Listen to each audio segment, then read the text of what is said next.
Today, we're going to put together a to-do list. Then we're going to tear it up and start all over again.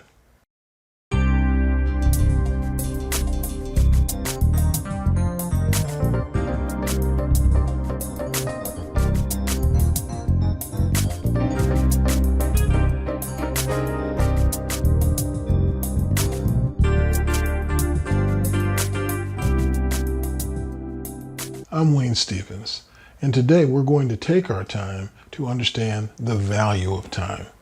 Because you see, understanding the value of time is absolutely critical to successful planning. So let's start by putting together a simple to-do list.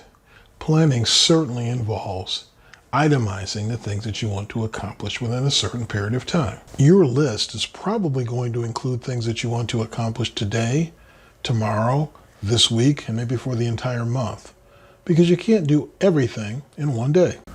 So think about the things that you want to accomplish, let's say for this next 30 days. Don't worry about format, and don't worry about listing more than just a few. Now let's put that list aside for a moment as we begin to talk about that value of time. As you're going to see, there's really 4 ways that we can spend our time. Stephen Covey's iconic book, The 7 Habits of Highly Effective People, outlined the time management matrix.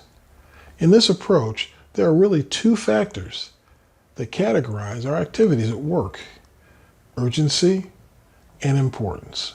Something that's urgent requires immediate attention. A ringing phone, a knock at the door, a project deadline of some sort. Those are all good examples of urgent matters. An emerging crisis is another pretty serious example of urgency.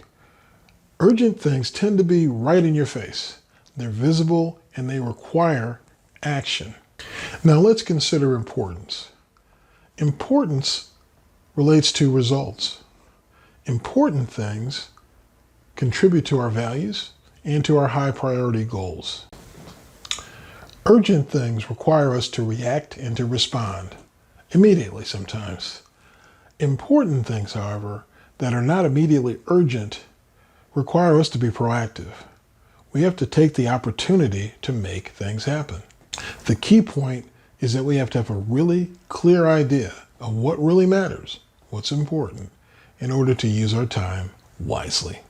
Now here's the matrix that's created when urgency and importance intersect. We see 4 quadrants.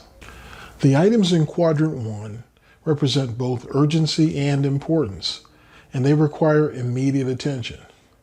Now, all of us have some quadrant 1 activities, but if you live there, and that's where you spend most of your time, you're going to find yourself fighting fires. You go from crisis to crisis trying to survive deadlines. If you find yourself living in quadrant 1, just surviving from crisis to crisis, deadline to deadline, you might find yourself wanting to escape to quadrant 4. Now, quadrant 4 is neither urgent nor important. That may sound a little bit strange or even ridiculous at first, but let's take a closer look. People living that quadrant 1 life are likely looking for an escape. They're stressed, they're burnt out, and quadrant 4 is the type of place they escape to. Those activities are not productive, they don't get you any closer to your goals, and frankly, they are irresponsible work behavior. Now let's take a look at quadrant 3, where the activities are defined as urgent but not important. That urgency sometimes tricks people into believing they're actually operating in quadrant 1. The difference is the importance is mistaken. It's often based on priorities or expectations that other people have assigned to the particular activities.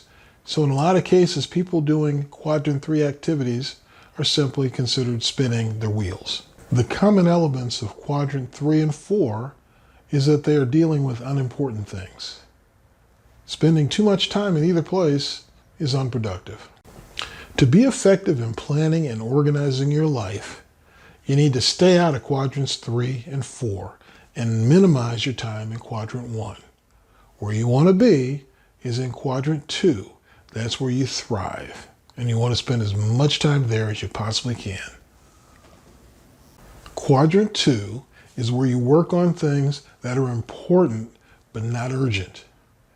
Now, it's important to understand that the long-term impact of always dealing with urgency is stress and burnout.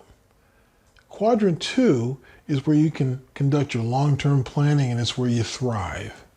In Quadrant 2, you build relationships, you do preventive maintenance, you prepare, you read, you study, you do all those sorts of positive things that you never seem to get to because they're not urgent. As you begin to create your ultimate task plan, it's vital that you understand the most useful ways to spend your time.